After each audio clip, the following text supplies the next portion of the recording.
kepada yang terhormat Bapak Ibu Pujiono selaku Kepala SD Negeri 1 Pucang, dan yang saya hormati Bapak Ibu Guru, rekan-rekan SD Negeri 1 Pucang. Sebelumnya saya ingin menyampaikan terima kasih karena Bapak Ibu Guru sudah mau menyempatkan waktunya, menyediakan waktunya untuk mengikuti kegiatan hari ini dalam rangka saya mengerjakan tugas saya dalam mengikuti program pendidikan guru penggerak, yaitu di sini kegiatan menyebarkan pemahaman dan penerapan pengalaman budaya positif. Jadi pada kegiatan hari ini saya ingin mengajak Bapak Ibu semua untuk bersama-sama belajar dengan saya tentang apa itu budaya positif. Kemudian sebelum kita lanjutkan, di sini saya membuat komitmen belajar, yaitu hadir seutuhnya, kemudian mengangkat tangan saat ingin bertanya, hargai waktu bertanya, dan buat catatan. Apakah bisa disepakati Bapak Ibu? Bisa. Nah, tetapi ini juga fleksibel. Ketika nanti Bapak Ibu ada kepentingan yang memang harus dilaksanakan, silakan nanti boleh meninggalkan tempat ini walaupun belum selesai acara. Kemudian, nah di sini ada pertanyaan pemantik. Nanti Bapak Guru bisa menjawab setuju atau tidak setuju. Yang pertama, hukuman dapat mendisiplinkan anak. Setuju atau mboten Pak Bu? Kira-kira setuju apa tidak? Hukuman? Setuju. Setuju. Ada yang tidak setuju? Ya, boleh. Kira-kira alasannya apa kalau setuju? Kalau dihukum kan biasanya akan jerah. Oh gitu ya. Terus yang kedua, pemberian hukuman dengan hal positif seperti membaca atau membersihkan halaman sekolah dapat meningkatkan disiplin anak. Setuju apa tidak setuju? Setuju. Ya. Memberi penghargaan dapat meningkatkan motivasi belajar anak. Apakah setuju atau tidak setuju? Setuju. Jadi rata-rata setuju. Nah, ini saya tidak membenarkan atau tidak menyalahkan, tapi dari pertanyaan ini nanti setelah kita belajar bersama-sama kita akan tahu itu pas atau tidak. Kemudian konsep inti budaya positif ada beberapa hal di sini. Yang pertama, disiplin positif dan nilai-nilai kebajikan. Kemudian teori motivasi, hukuman dan penghargaan dan restitusi. Kemudian keyakinan kelas, kebutuhan dasar manusia, restitusi 5 posisi kontrol dan restitusi segitiga restitusi. Nah, apa itu disiplin positif dan nilai-nilai kebajikan universal? Nah, mendengar kata disiplin positif, kira-kira apa yang ada di benak Bapak Ibu semua? Disiplin positif, monggo siapa yang mau berpendapat? Disiplin yang baik. Disiplin yang baik, ya terima kasih Bapak Kepala Sekolah. Disiplin yang baik, bisa juga kebiasaan yang baik seperti itu. Nah, kemudian perubahan paradigma. Nah, kegiatan kepalan tangan ada A dan B, misalnya Anda dan teman Anda. Sobeklah secari kertas kecil, tuliskan benda atau sesuatu yang sangat berharga untuk Anda. Letakkan di salah satu tangan Anda dan genggam benda atau sesuatu tersebut dengan segala daya. Buatlah sebuah kepalan. Nah, kemudian teman Anda akan mencoba dengan sekuat tenaga dengan berbagai cara untuk meminta Anda memberikan benda tersebut. B bisa membujuk, mengancam, menghardik, merayu, menyuap, atau apa saja agar dapat membuka kepalan tangan Anda. Nah, ini diibaratkan misalnya Bu Doni punya sesuatu yang sangat berharga dan dipegang dalam kepalan tangan. Nah, kemudian Bu Ratih ingin tahu apa yang ada di kepalan tangan Bu Doni. Bu Ratih membujuk Bu Doni, merayu sekuat tenaga. Apa yang dilakukan Bu Doni? Apakah tetap menggenggam kepalan tangannya atau membukanya? Tergantung cara membujuknya. Oh, tergantung cara membujuknya. Kira-kira kalau Bu Atun dirayu untuk membuka, padahal ini sangat berarti, sangat berarti. Apa yang Bu Atun lakukan? Tetap menggenggam atau membukanya? Tergantung alasannya. Oh, tergantung alasannya. Kalau saya tergantung siapa yang membujuk. Oh,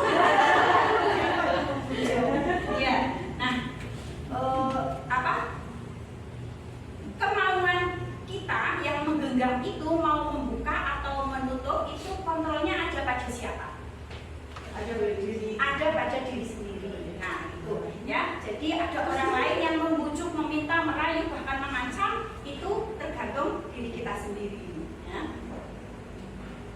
Nah, kemudian pembelajaran dengan paradigma baru merupakan pembelajaran yang dirancang berdasarkan prinsip pembelajaran berdiferensiasi. Nah, ini sehingga para peserta didik belajar sesuai kebutuhannya berdasarkan tahap perkembangan sesuai teori psikologi modern untuk mewujudkan profil pelajar Pancasila. Nah, nanti ketika kita sudah menggunakan kurikulum Merdeka Semua, nanti kita melaksanakan pembelajaran berdiferensiasi, di mana pembelajaran yang kita lakukan disesuaikan dengan kebutuhan anak didik, ya. Kita tidak boleh memaksakan semua anak harus bisa kemampuannya sama, ternyata itu tidak boleh, ya. Semua anak itu memiliki kemampuan masing-masing, tidak bisa disamaratakan. Nah, kemudian profil pelajar Pancasila yang ingin diwujudkan. Nah, ini profil pelajar Pancasila memiliki 6 dimensi. Nah, kalau yang kemarin sudah itu pelatihan pasti juga sudah tahu ini. Yang pertama, beriman dan bertakwa kepada Tuhan Yang Maha Esa dan berakhlak mulia. Kemudian berkebinekaan global, mandiri, bergotong royong, bernalar kritis, kreatif. Nah, ini yang kalau di kelas 4 itu pagi-pagi biasa saya ngajak anak-anak untuk menyanyikan. Pelajar Pancasila beriman dan bertakwa pada Tuhan Yang Esa dan berakhlak mulia, berkebinekaan global, gotong royong, mandiri, kreatif dan bernalar kritis, ya kira-kira seperti itu. Kemudian miskonsepsi tentang teori kontrol, ilusi guru mengontrol murid, kemudian ilusi bahwa kritik dan membuat rasa bersalah mampu menguatkan karakter, ilusi bahwa semua penguatan positif, efektif dan bermanfaat, dan ilusi bahwa orang dewasa berhak memaksa. Itu miskonsepsi tentang teori kontrol.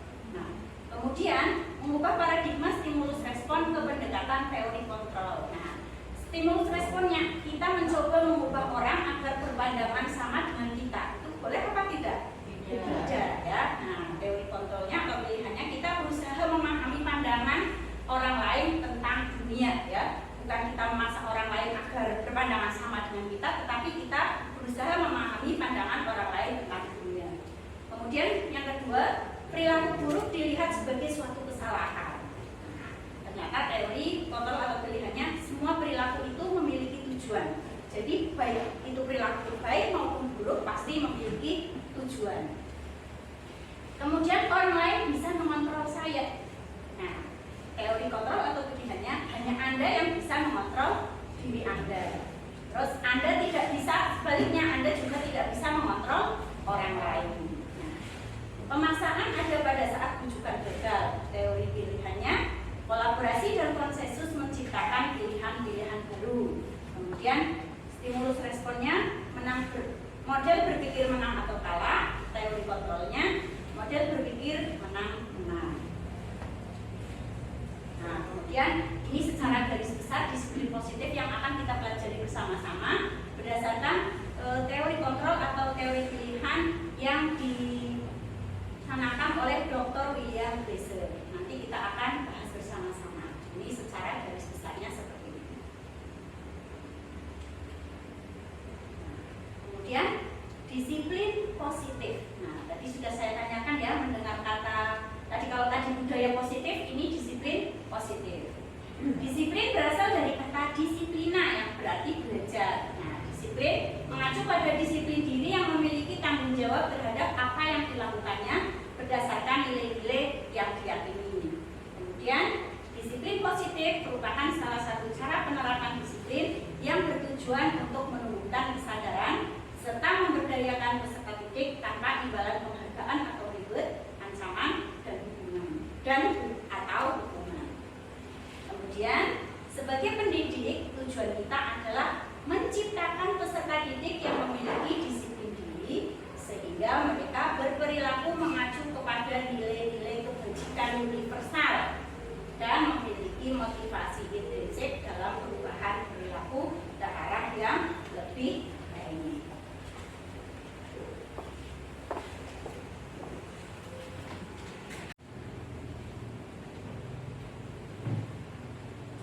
Ya, kemudian nilai-nilai kebajikan universal. Universal itu maksudnya maksudnya apa Bapak Ibu? Umum, ya, bersifat umum.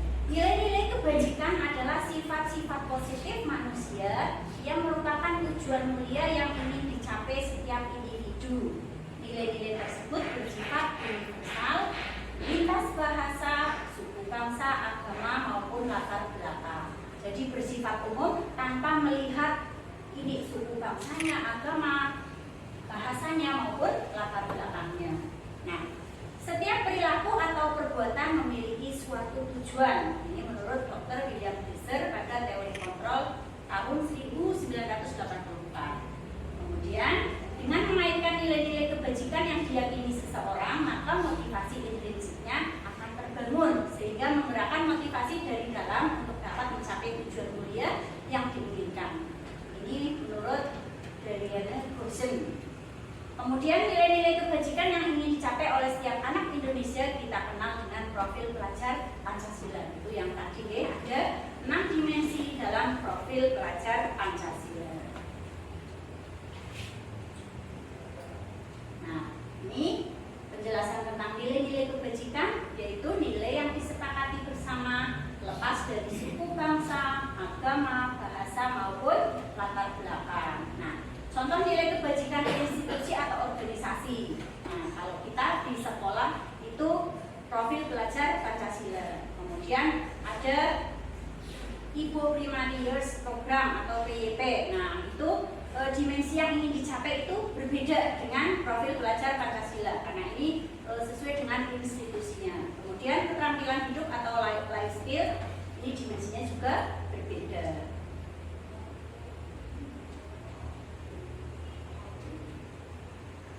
Nah, itu tadi penjelasan tentang disiplin positif dan nilai-nilai kebajikan. Sekarang kita ke yang berikutnya, yaitu apa yang dimaksud teori motivasi, hukuman dan penghargaan dan restitusi. Mari kita pelajari bersama-sama.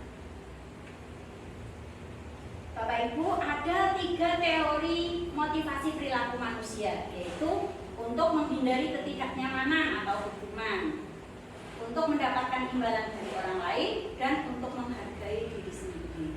Nah, untuk yang nomor 1 dan 2 ini merupakan motivasi eksternal, ya, motivasi dari luar, karena supaya tidak dihukum. Ya, saya melakukan tanggung jawab saya agar saya tidak dimarahi atasan saya, misalnya seperti itu. Itu berarti motivasi eksternal. Kemudian saya melakukan ini agar saya dapat hadiah. Nah, itu juga motivasi eksternal. Nah, kemudian apa motivasi internalnya? Yaitu untuk menghargai diri sendiri. Jadi saya melakukan tanggung jawab saya karena saya merasa itu adalah tugas saya, itu adalah tanggung jawab saya. Jadi saya bertanggung jawab untuk melaksanakannya. Kemudian ini merdeka menurut Ki Hajar Dewantara. Merdeka itu artinya tidak hanya terlepas dari perintah, akan tetapi juga cakap buat memerintah diri sendiri. Nah, ini menurut Ki Hajar Dewantara dalam pemikiran konsepsi keteladanan sikap merdeka di buku cetakan kelima.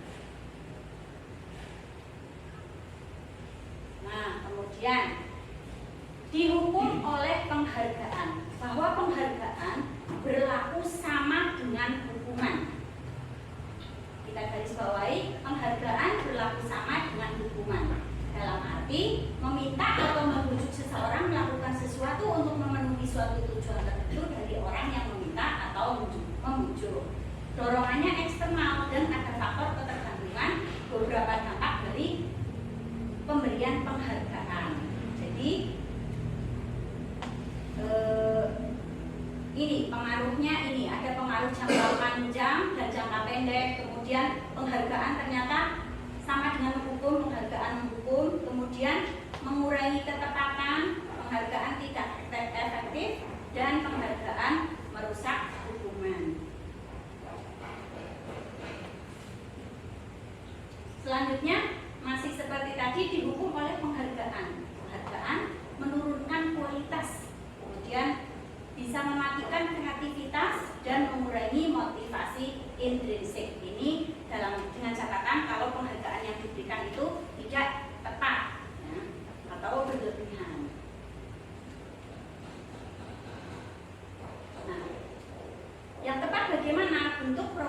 kebajikan atau apresiasi. Jadi kalau di teori tadi kan memberikan penghargaan sama dengan kita memberikan hukuman. Nah,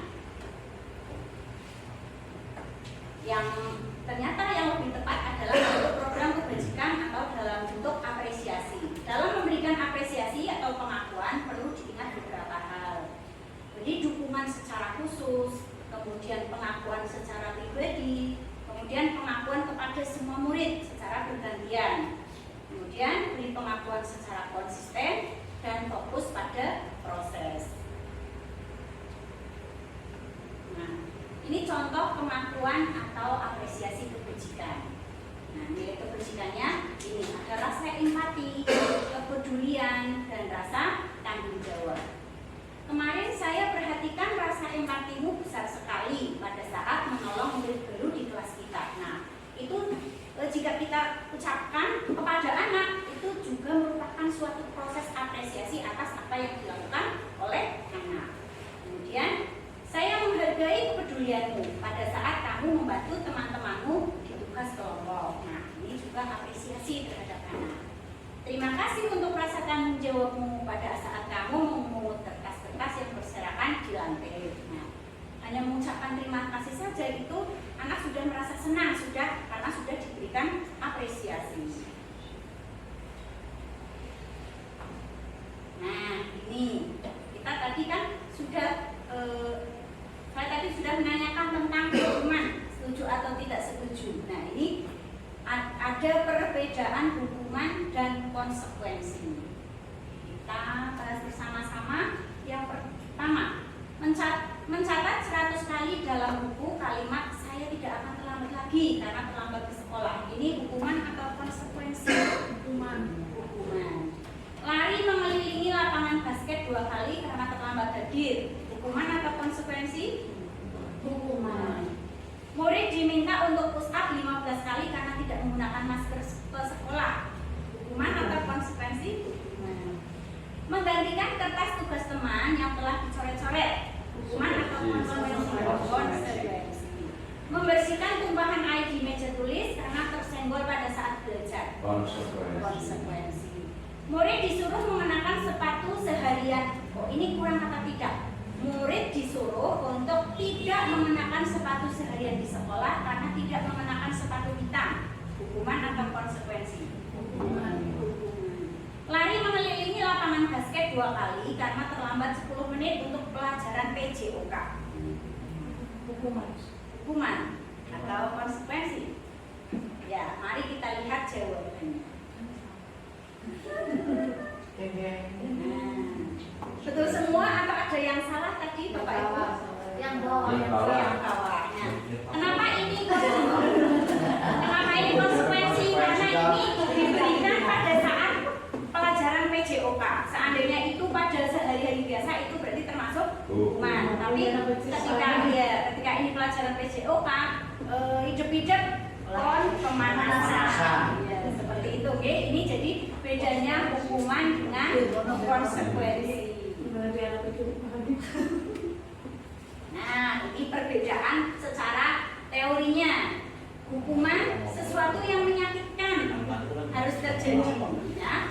Kalau konsekuensi sesuatu harus terjadi berarti tidak menyakitkan karena mungkin anak menyadari itu konsekuensinya.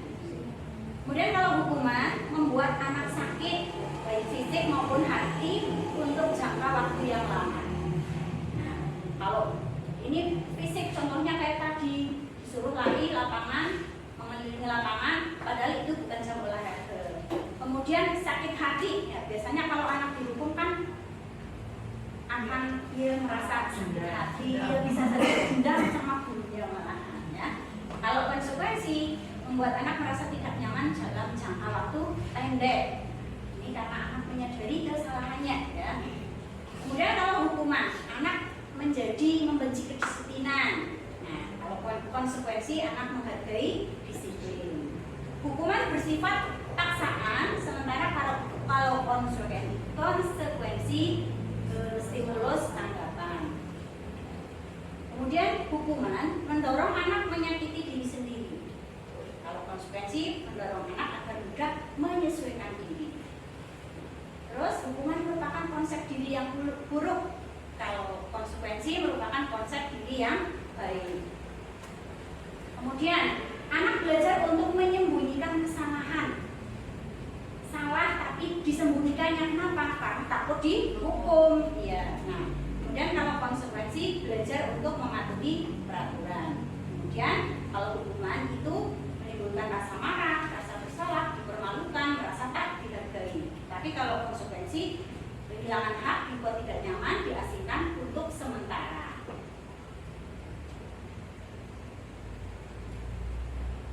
Nah, ini identitas gagal dan identitas sukses antara hukuman, kemudian konsekuensi, dan ada satu lagi ini yang baru saya kenal belum lama ya, ini restitusi. Nanti juga akan kita pelajari bersama-sama. Hukuman, sesuatu yang menyakitkan. Kalau tadi sesuatu yang harus terjadi, nah ada identitas baru yaitu restitusi. Restitusi ini memberikan pilihan. Nah, kemudian yang tadi nyaman dan tidak nyaman, tetapi kalau restitusi menguatkan untuk murid atau anak dalam jangka waktu yang panjang. Kemudian kalau ini mendapatkan peradilan bisa diabaikan. Nah, sementara kalau restitusi korban mendapatkan ganti. Hukuman tersakiti, tidak nyaman, sementara kalau restitusi mendapatkan penguatan. Kemudian masalahnya terpecahkan, murid belajar bertanggung jawab, fokus pemecahan masalah dalam jangka waktu panjang. Kemudian di sini ada ditanyakan tentang keyakinan sekolah maupun keyakinan kelas. Kemudian murid akan menghormati dirinya dan orang lain. Kemudian mengenai sifatnya, kalau hukuman ini bersifat negatif, nah ketika ada konsekuensi dan restitusi, konsekuensi ini jadi netral dan restitusi ini sifat positif. Nah, apa itu restitusi? Yaitu proses menciptakan kondisi bagi murid untuk memperbaiki kesalahan mereka sehingga mereka bisa kembali pada kelompok mereka dengan karakter yang lebih kuat. Jadi bukan lagi memberikan hukuman maupun konsekuensi. Kemudian restitusi juga merupakan kolaboratif, proses kolaboratif yang mengajarkan murid mencari solusi untuk masalah mereka dan membantu murid berpikir tentang orang seperti apa yang mereka inginkan menjadi tujuan mulia dan bagaimana mereka harus memperlakukan orang lain. Ini Alex William Husen. Kemudian ciri-ciri restitusi, bukan untuk menebus kesalahan, namun untuk belajar dari kesalahan. Kemudian memperbaiki hubungan, kemudian ada tawaran, bukan paksaan. Lalu menuntun untuk melihat ke dalam diri. Kemudian restitusi mencari kebutuhan dasar yang mendasari tindakan. Restitusi diri adalah cara yang baik. Lalu restitusi fokus pada karakter, bukan tindakan. Fokus pada solusi dan mengembalikan murid yang berbuat salah pada kelompoknya. Nah, itu materi tentang hukuman, konsekuensi, dan restitusi. Sudahkah Bapak Ibu membuat keyakinan kelas? Sudah apa belum, Pak Bu? Belum ya, karena saya juga baru belajar membuat, baru saja kemarin hari apa itu. Mengapa tidak peraturan saja? Mengapa harus keyakinan kelas? Ya. Nah, mengapa kita memiliki peraturan harus menggunakan helm bila mengendarai kendaraan roda 2? Kira-kira kenapa? Untuk keamanan. Mengapa kita memiliki peraturan 3M? Ini ketika kemarin pas terjadi pandemi. Mengapa kita memiliki peraturan harus datang tepat waktu pada saat mengikuti pelatihan? Nah, ini kemarin disampaikan oleh Bapak Fasilitator, oleh Bapak Instruktur, bahwa katanya kalau peraturan itu ada untuk dilanggar, tapi kalau keyakinan ada itu nanti kita laksanakan atas dasar kesadaran diri atau motivasi intrinsik seperti itu. Nah, untuk mendukung motivasi intrinsik kembali ke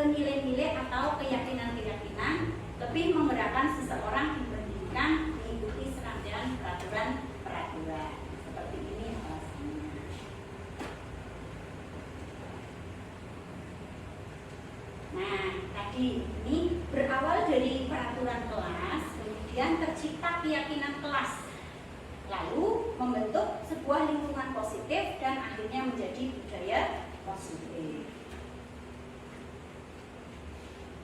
Nah, yang mana merupakan keyakinan kelas? Nah, kira-kira ini peraturan atau keyakinan ini Bapak Ibu? Ini ada dua kesepakatan kelas, tapi yang satu itu merupakan hal baru tentang keyakinan kelas. Ini peraturan atau keyakinan?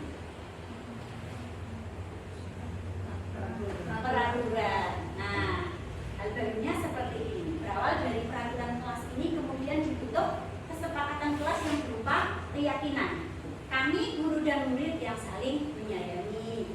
Kami murid yang semangat belajar. Kami murid yang peduli dengan teman. Diharapkan dengan adanya keyakinan ini, murid akan melaksanakan berbagai macam peraturan ini berdasarkan dari dalam dirinya atau motivasi intrinsik. Nah, kalau peraturan kan nanti kalau melanggar nanti jadi dihukum seperti itu.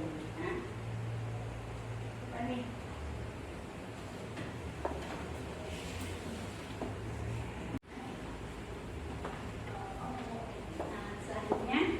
Mendalami tentang keyakinan kelas ini bisa kita lakukan dengan tabel T dan tabel G. Nah, ini contohnya keyakinan hormat. Berarti kami meyakini bahwa sangat penting untuk menghormati semua orang dan barang milik orang lain. Kemudian kerja misalnya, kami meyakini bahwa sangat penting untuk mengerjakan segala pekerjaan atau mengikuti kegiatan yang telah ditugaskan.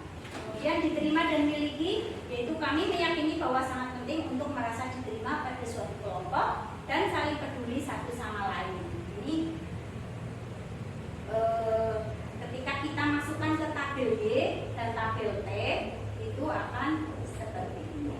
Nah, misalnya tadi yang hormat, terdengar. Satu orang berbicara, yuk saya bantu, kita bisa selesaikan ini bersama. Terima, tolong ya, permisi. Nah, itu kata-kata yang menunjukkan bahwa kita menghormati teman atau orang lain. Boleh saya pinjam? Nanti akan segera saya kembalikan. Itu hormat. Kemudian bagaimana terlihatnya? Terlihatnya berempati terhadap perasaan orang lain. Ketika kita meminjam tetapi kita izin dulu, berarti kita itu berempati terhadap perasaan orang lain. Jangan sampai yang dipinjam nanti kehilangan karena kita tidak izin. Kemudian memegang barang milik orang lain hanya dengan izinnya. Nah, ini terlihatnya seperti itu. Kemudian mendengarkan dengan seksama, senantiasa berbuat baik dan berbagi. Kemudian untuk berperilakunya bagaimana? Tersenyum ramah, memberikan salam hormat, kemudian memberikan ruang bekerja, postur tubuh yang tenang. Kemudian dalam tabel T masih dengan hormat. Nah, tampak seperti datang tepat waktu. Nah, itu berarti kita menghormati komitmen misalnya, atau menghormati keyakinan sekolah. Tidak tampak seperti berarti sering hadir terlambat. Kemudian tampak seperti menyapa teman dan guru setiap hari. Kalau tidak tampak seperti tak acuh kepada teman. Contoh kalau bekerja, tekun bekerja dan menyimak guru. Kalau tampak seperti, tidak tampak seperti, tidak mendengarkan guru dan acuh, tak acuh. Kemudian menyerahkan tugas tepat waktu, tidak tampak seperti, tugas tidak diberikan. Nah, sekarang keyakinan kelas itu yang tadi contohnya ada saling menghormati, kemudian itu juga macam-macam. Ada bekerja sama, ada keamanan, keselamatan, kasih sayang. Nah, sekarang tanggung jawab, kemudian masih banyak yang lain. Sekarang kalau selalu kembalikan buku ke tempatnya, ini kira-kira keyakinan kelasnya apa ya? Berarti dia mempunyai rasa apa? Selalu kembalikan buku ke tempatnya. Tanggung jawab bisa juga. Kemudian dilarang menghormati orang lain. Ini berarti dia menghormati ya. Kemudian hadir di sekolah 15 menit sebelum pembelajaran dimulai. Ini tentang komitmen ya, bisa komitmen, bisa menghormati, mungkin seperti itu. Kemudian dilarang melakukan kekerasan. Kira-kira ini tentang, kalau kekerasan berarti keamanan apa keselamatan? Keselamatan. Dilarang menggunakan narkoba. Berarti tentang kesehatan. Bergantian menunggu giliran, ini bisa menghormati mungkin ya. Kemudian gunakan masker, ini saat pandemi terutama, itu berarti berkaitan dengan kesehatan. Jangan berlari di kelas atau koridor, keamanan apa keselamatan. Coba kita lihat. Oh ya, ini mengembalikan benar itu tanggung jawab. Kemudian dilarang mengganggu orang lain itu berarti menghormati. Terus ini yang hadir sebelum belajar dimulai berarti menghormati. Kemudian ada komitmen. Terus ini keselamatan dan menghormati. Kemudian ada kesehatan, menghormati orang lain dan bersabar. Kemudian kesehatan, keselamatan, keamanan. Itu macam-macam keyakinan kelas yang tercipta dari peraturan. Ya, peraturan, adanya peraturan ini bisa kita ubah menjadi keyakinan kelas. Nah, ini yang sudah saya praktekkan di kelas saya, membuat keyakinan kelas. Keyakinan kelas diawali dengan anak-anak menuliskan keinginannya di kelas. Satu anak menulis satu di post-it, kemudian ditempelkan. Ini ada 26 anak menempelkan. Ada yang menuliskan tidak boleh marah, tidak boleh berkelahi, ya, tidak boleh membuang sampah sembarangan, kemudian jangan terlambat, kemudian ada saling menghormati, banyak sekali.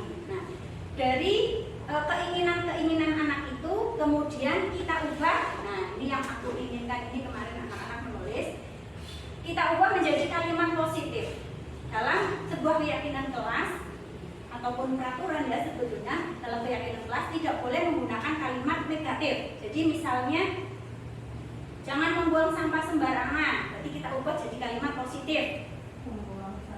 Membuang sampah pada tempatnya, ya, membuang sampah pada tempatnya. Kemudian dilarang berkelahi, berarti harus bagaimana dengan teman? Harus rukun, saling menghargai, ya seperti itu contohnya. Itu ini keinginan anak. Kemudian ini ada beberapa yang sama, kemudian dijadikan satu di sini kalimat positifnya jadi lebih sedikit. Nah, ini yang sudah saya tempel di tembok, tapi sebetulnya belum lengkap karena saya juga baru membuat. Nah, ini saya tambahi yang anak tanda tangan ketika membuat keyakinan kelas. Bagaimana tanggapan anak?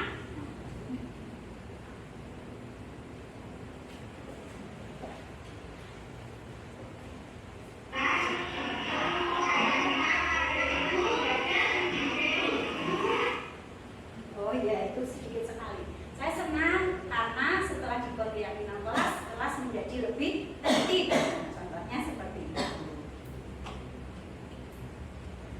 Ya, itu tentang keyakinan kelas. Nanti bisa juga diterapkan di kelas Bapak Ibu semua ya. Kita ubah peraturan kelas kita menjadi keyakinan kelas. Agar kenapa? Agar anak itu timbul motivasi dari dalam dirinya untuk melakukan apa yang menjadi tanggung jawabnya, bukan karena takut adanya aturan, bukan karena takut adanya hukuman.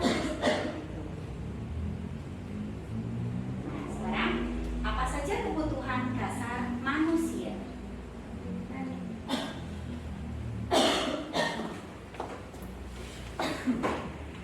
Tiga.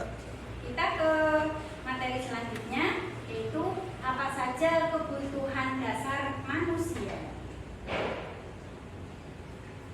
Apa itu kebutuhan dasar manusia? Kebutuhan dasar manusia yaitu segala sesuatu yang kita lakukan untuk mendapatkan apa yang kita inginkan. Nah, seluruh tindakan yang kita lakukan itu memiliki tujuan tertentu, dan semua usaha terbaik yang kita lakukan adalah dalam rangka kebutuhan dasar kita terpenuhi dengan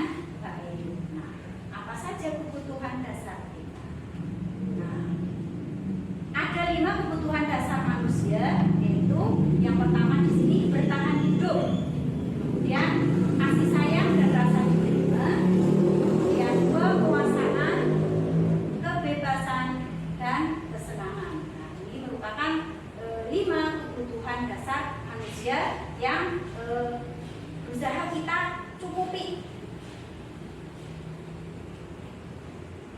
Nah, itu sedikit sekali teori tentang materi tentang kebutuhan dasar manusia. Selanjutnya, Bapak Ibu guru, posisi kontrol apa yang sudah Anda lakukan?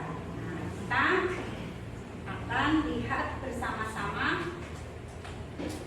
Mari kita simak videonya tentang posisi kontrol.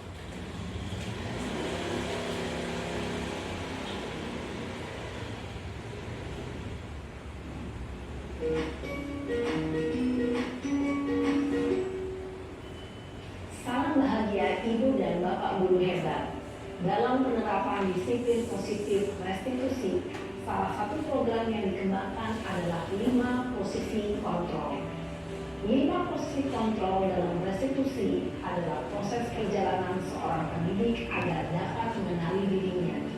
Pada video kali ini, kita akan membahas tentang 5 posisi kontrol yang dikembangkan oleh Diane Gosson dan contoh penerapannya.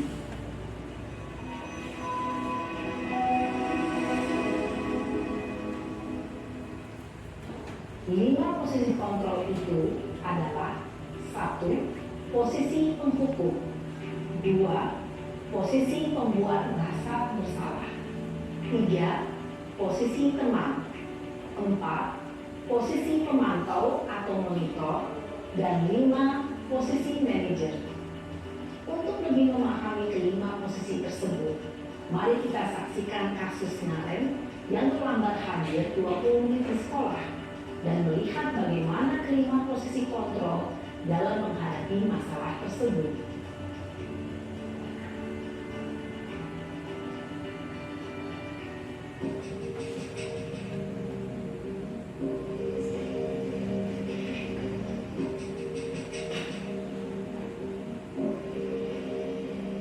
Naren,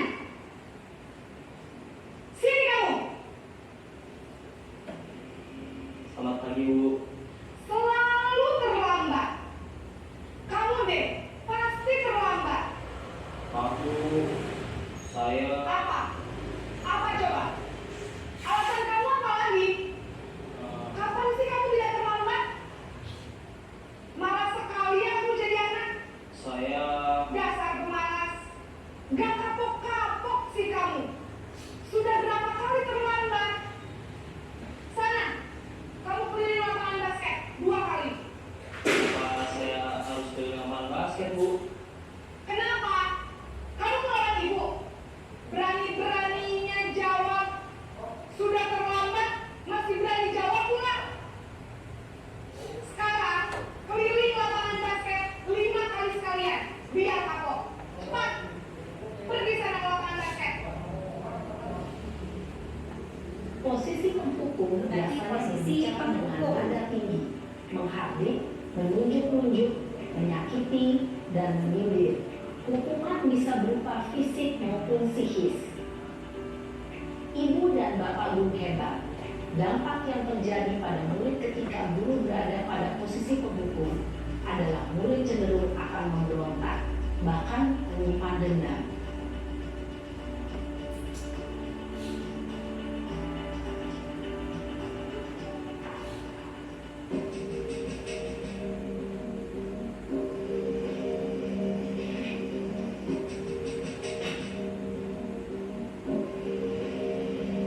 Naren,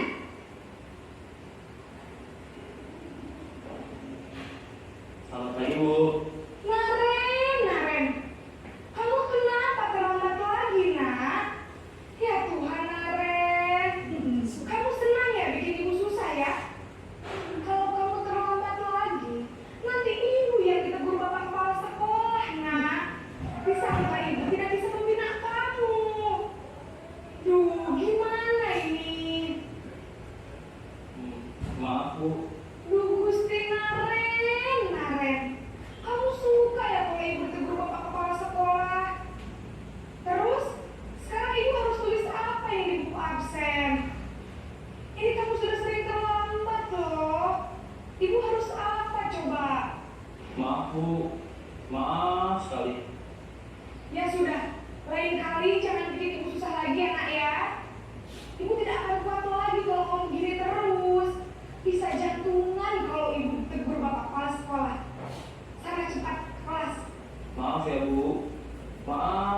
sekali.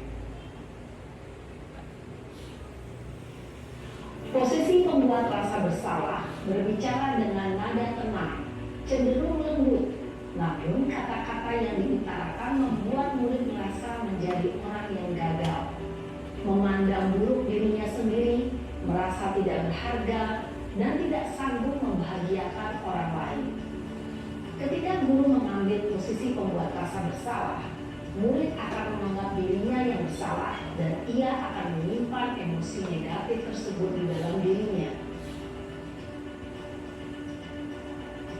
Yang ketiga, ini posisi sebagai teman.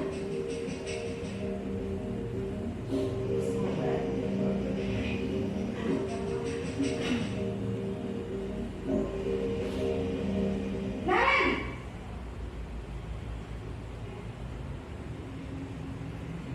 Selamat pagi, Bu. wah, sudah jam berapa ini, Nak? Terlambat lagi ya, sayang. Iya, Bu. Habis ibu saya lupa bangunkan saya, Bu. Kamu malah menyalahkan ibu kamu. Kamu bukannya anak yang larinya paling kencang. Kok terlambat sih? Iya, Bu. Saya memang terlambat bangun tadi. Jadi, biarpun saya lari kencang, tetap gak kekejar, Bu. Ya sudah sana. Nanti lain kali larinya lebih kencang lagi ya. Biar gak terlambat lagi. Bikin seneng ibu. Demi ibu. Bisa kan? Bisa lah, Bu. Ya sudah sana masuk kelas.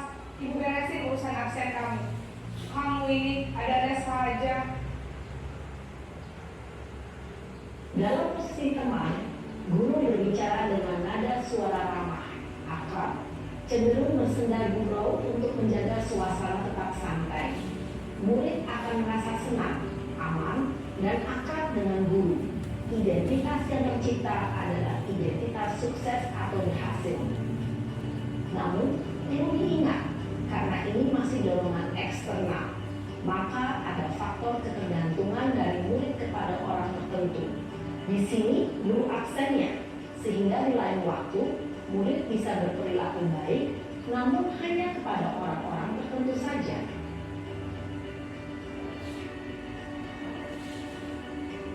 Yang keempat, posisi pemantau atau monitor.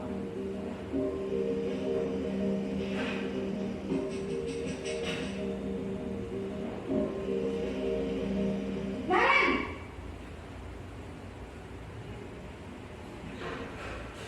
Selamat pagi, Bu. Naren, apa peraturan sekolah kita tentang jam berapa kita harus masuk sekolah, Nak? Kita harus di sekolah jam 7, Bu. Iya betul, sekarang sudah jam 7.20. Naren sudah tahu konsekuensinya jika terlambat hadir. Paham, Bu. Saya harus tinggal kelas pas jam istirahat selama 20 menit. Iya benar, konsekuensinya demikian. Jadi nanti jam 9.30 pas istirahat, kamu harus tinggal di kelas, kerjakan tugas tambahan untuk ketertinggalan kamu, ya? Baik, Bu. Posisi pemantau mengandalkan penghitungan atau data untuk mengontrol murid. Guru mengarahkan murid berdasarkan peraturan dan konsekuensi. Seorang pemantau menunjukkan bahasa tubuh dan ekspresi wajah yang datar dan cenderung formal. Kelima, posisi sebagai manajer.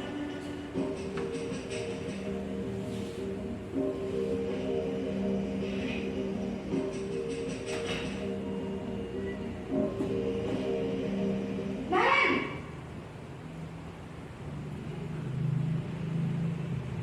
Selamat pagi, Bu. Selamat pagi, Naren. Maaf, Bu. Saya terlambat. Iya, sekolah masuknya jam 7, sekarang sudah jam 7.20. Jadi sekarang bagaimana ini, Naren? Maaf, Bu. Saya lupa setel alarm saya semalam. Baiklah, menurut kamu, keyakinan sekolah yang mana yang perlu kamu tingkatkan? Menghargai diri sendiri dan orang lain mungkin, ya, Bu. Setuju. Jadi, apakah Naren meyakini prinsip saling menghormati tersebut? Iya, Bu. Saya meyakininya. Apakah Naren bersedia memperbaiki masalah keterlambatan ini? Bersedia, Bu. Bagaimana kamu akan perbaiki masalah keterlambatan ini? Saya akan coba untuk tidak lupa menyetel alarm saya, Bu. Baik, kalau Naren lupa menyetel alarm di rumah, ada orang yang kira-kira bisa bantu mengingatkan tidak? Ada, Bu. Kakak saya, Kak Emma. Ada lagi selain Kak Emma? Selain Kak Emma, ada ibu saya. Baik, jadi yang mengingatkan Naren adalah Kak Emma dan ibu kamu ya? Kira-kira akan mulai set alarm kapan nih Naren? Setelah pulang sekolah, akan segera saya lakukan. Baik, jadi Naren akan setel alarm untuk bangun besok pagi dan akan diingatkan oleh kakak dan ibunda Naren ya. Ada lagi yang mungkin perlu dilakukan Naren agar tidak terlambat bangun lagi. Tidak ada, Bu. Baik Naren, terima kasih untuk kerjasama kamu. Sekarang kamu perlu kembali ke kelas untuk belajar. Baik, Bu. Terima kasih. Posisi manajer adalah posisi kontrol yang disarankan untuk membimbing murid memiliki sikap disiplin yang positif, yaitu murid yang mandiri, bertanggung jawab, dan dapat memecahkan masalah. Tujuan dari posisi ini adalah agar murid dapat berefleksi atas tindakannya. Guru akan dengan tulus memberikan pertanyaan-pertanyaan bermakna, sehingga membuat murid dapat belajar dari kesalahannya dan mencari sebuah solusi untuk menyelesaikannya. Ibu dan bapak guru hebat, setelah mengamati adegan kelima posisi kontrol tadi, kira-kira posisi mana yang paling ideal? Posisi mana yang dapat menunjang motivasi intrinsik murid? Ya, tentu posisi manajer. Posisi ini memang posisi ideal yang ingin dituju setiap pendidik. Pada posisi inilah, guru dapat menerapkan disiplin positif yang berpihak pada murid, yang memerdekakan murid. Perjalanan seorang pendidik tentunya tidak mudah untuk sampai pada posisi seorang manajer. Namun, tujuan kita pasti, yaitu menciptakan murid-murid yang mandiri, merdeka, dan bertanggung jawab. Semoga penggambaran 5 posisi kontrol yang telah diperlihatkan ini dapat menjadi ajang refleksi bagi kita semua, agar dapat terus mengasah dan menerapkan disiplin positif yang memerdekakan murid. Mari terus berlatih dan bersemangat. Selamat menerapkan. Salam dan bahagia Ibu dan Bapak Guru hebat.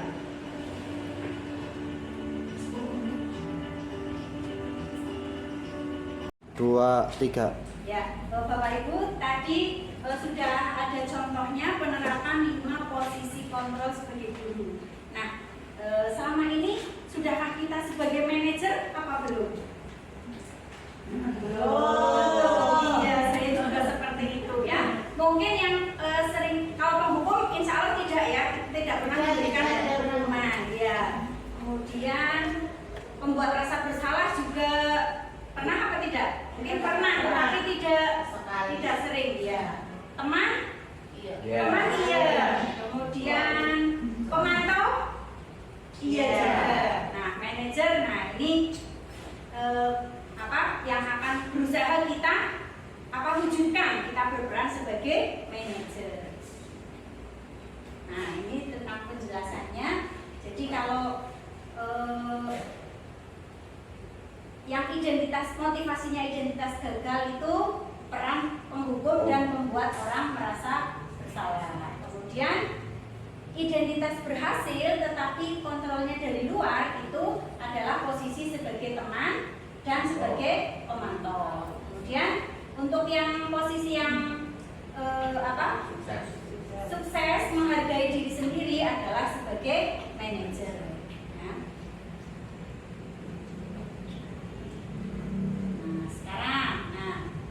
Ini nanti dijawab dengan posisi kontrol guru. Kira-kira guru tersebut posisinya sebagai apa? Saya kecewa sekali dengan kamu Naren kayak gitu tadi. Itu berarti posisi sebagai apa? Membuat rasa bersalah. Kamu tidak pernah benar melakukannya. Kira-kira apa? Penghukum. Ayolah lakukan demi ibu, demi bapak. Apakah kamu mau mendapatkan stiker bintang hari ini?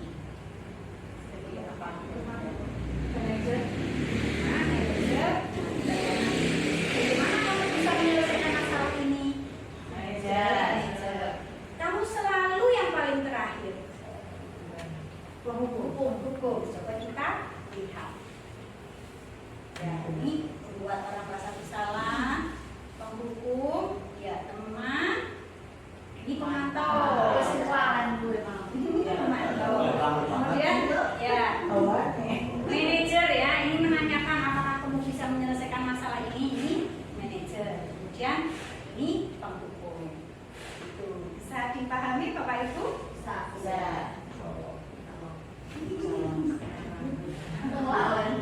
Nah, ini bergerak antara. Nah, ini peraturan pemantau ini antara pemantau dengan manajer.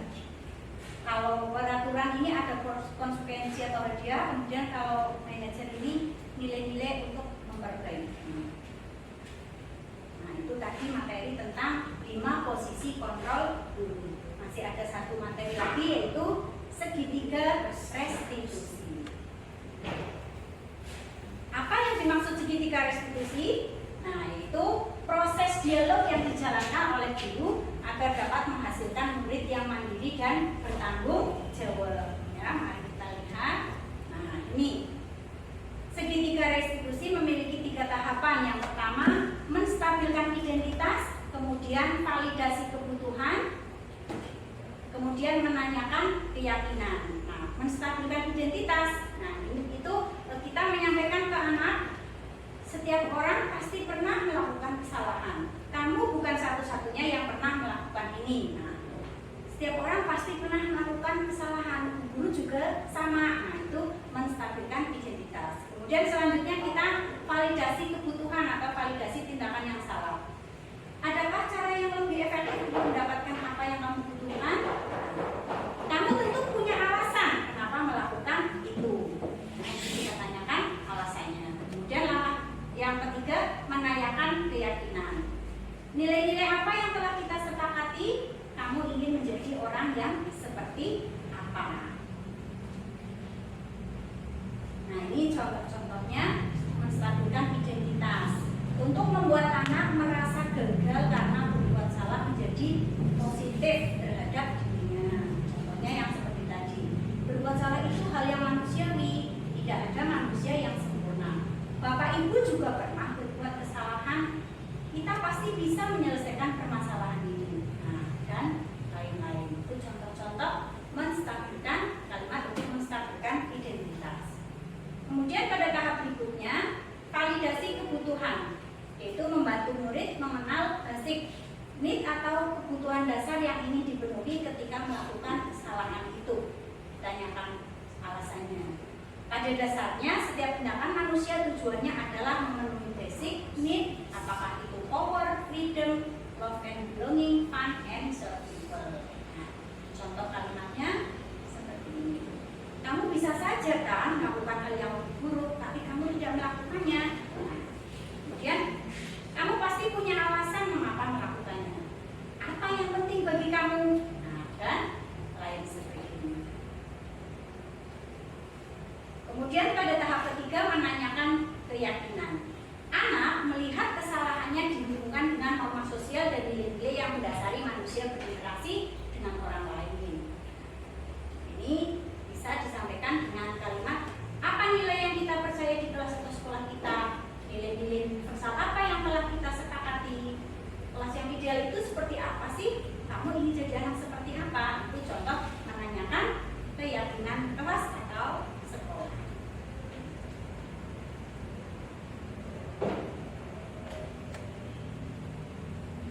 Intervensi 30 detik. Intervensi ini bisa membantu murid kembali ke tujuan semula dengan cukup singkat dan dengan cara non-konfrontatif. Nah, pertanyaan-pertanyaan yang diajukan biasanya dikemukakan oleh seorang pemantau atau manajer. Nah, ini contoh-contoh pertanyaannya. Apa kamu ingin berbuat lebih baik? Kapan kamu siap mulai? Apa yang kamu lakukan saat ini sudah sesuai? Nah, dan sebagainya ini banyak sekali. Nah, kemudian sebelum kita lanjut ke video, jadi segitiga pemahaman saya, segitiga restitusi ini bisa kita laksanakan kalau kita sudah membuat keyakinan kelas. Jadi keyakinan kelas maupun keyakinan sekolah. Jadi ketika anak melakukan kesalahan, nanti bisa kita terapkan segitiga restitusi ini karena di dalamnya kan ada menanyakan keyakinan sekolah yang telah kamu langgar seperti itu. Apa keyakinan apa yang kamu yakini tapi kamu malah tidak melakukannya seperti itu. Jadi berhubungan dengan segitiga restitusi, berhubungan dengan adanya keyakinan kelas maupun sekolah. Nah, ini contoh praktek penerapannya.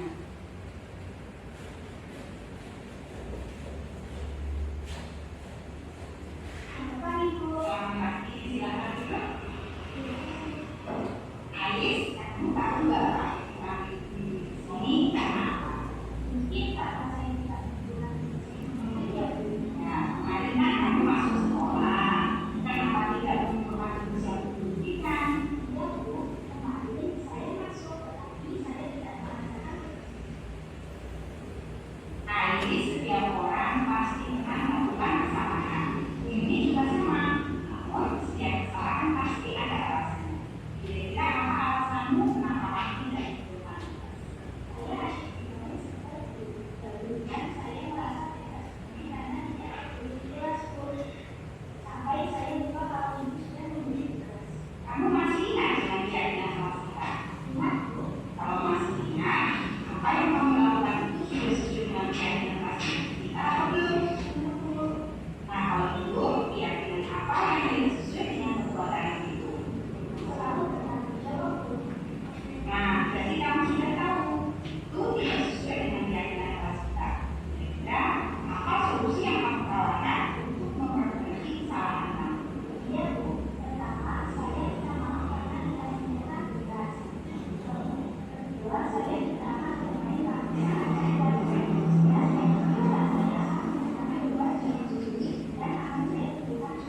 saya akan siap-siap menjawab dulu. Nah, lakukan dengan baik. Setelah ini kamu boleh kembali beristirahat. Terima kasih. Ya, Bapak Ibu, itu contoh praktek penerapan segitiga restitusi. Nah, di dalamnya tadi ada validasi tindakan yang salah. Guru menanyakan kenapa kamu tidak mengerjakan tugas yang kemarin guru berikan, seperti itu. Nah, kemudian tadi menstabilkan identitas. Kemudian validasi tindakan yang salah.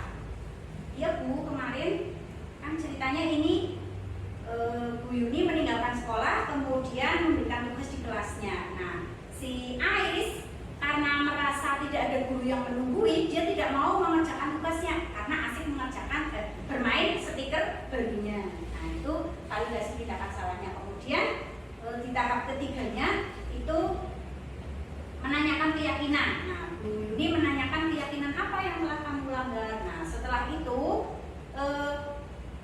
guru memberikan tawaran atau pilihan. Kira-kira apa yang kamu lakukan untuk memperbaiki kesalahan kamu. Nah, jadi apa yang akan dilakukan itu anak timbul jadi diri si anak itu. Tidak serta-merta guru memberikan hukuman atas apa yang dilakukan oleh anak. Nah, kemudian ini contoh tanggapannya. Karena jika anak langsung diberi hukuman akan menimbulkan rasa tertekan, trauma, malu, dan tidak mau sekolah.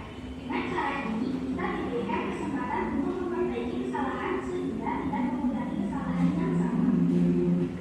Contoh tanggapannya ya, jadi anak tidak langsung diberikan hukuman karena ketika langsung diberikan hukuman akan menimbulkan trauma, sakit hati, bisa juga denda.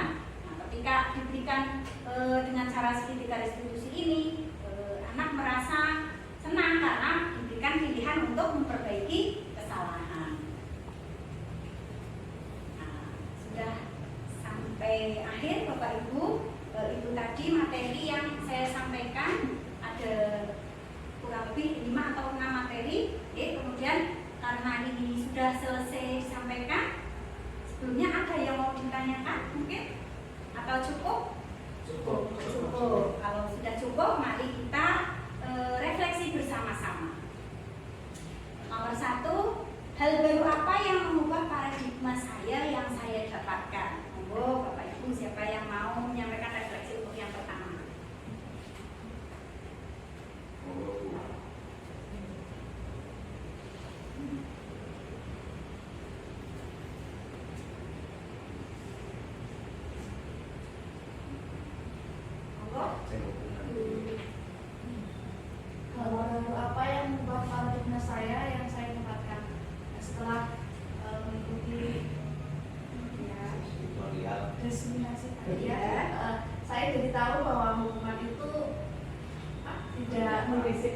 Iya.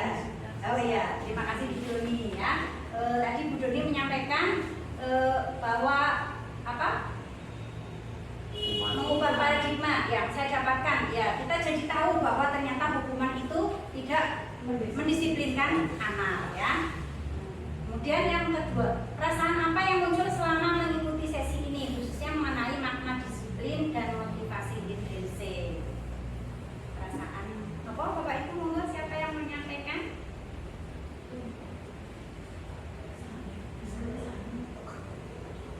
Perasaan saya khususnya merasa senang sekali ya, paling tidak untuk kegiatan sesi ini ada ilmu baru ya, ada ilmu baru. Tadi kata-kata apa saya lupa nih, tapi yang jelas dengan teman-teman mengikuti kegiatan ini itu akan menambah wawasan, paling tidak setelah menambah wawasan nanti akhirnya pengalaman ini bisa diterapkan di dalam sekolah yang dulunya ketika mengajar itu masih memberikan hukuman dan sebagainya, dengan mengetahui teori-teori yang sedemikian rupa tadi itu nanti akhirnya tidak akan memberikan hukuman lagi. Dan plus untuk guru penggerak, guru penggerak itu luar biasa hebat ya, hebat.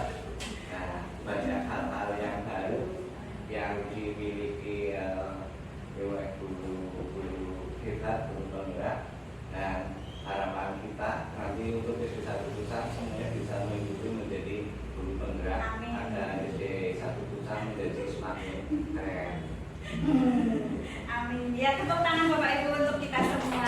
Terima kasih Pak Ibu sudah menyampaikan refleksinya. Yang ketiga, peran Among seperti apakah yang saya telah lakukan selama mengikuti desiminasi. Nah, jadi tadi kan kita jadi tahu, oh ternyata guru itu memiliki beberapa posisi kontrol yang selama ini sudah kita terapkan. Itu ternyata sebagai apa? Sebagai teman, ya. Ada yang pemantau, ya.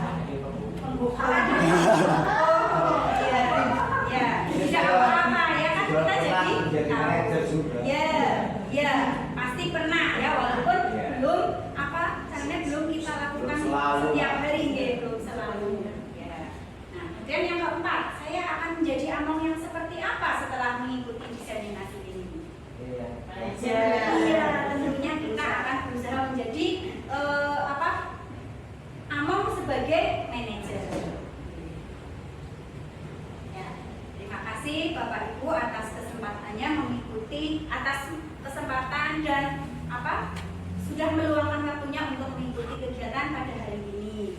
Hanya itu yang bisa saya sampaikan. Sekali lagi terima kasih atas perhatiannya. Mohon maaf atas segala kesalahannya. Terima kasih. Wassalamualaikum warahmatullahi wabarakatuh. Waalaikumsalam warahmatullahi wabarakatuh.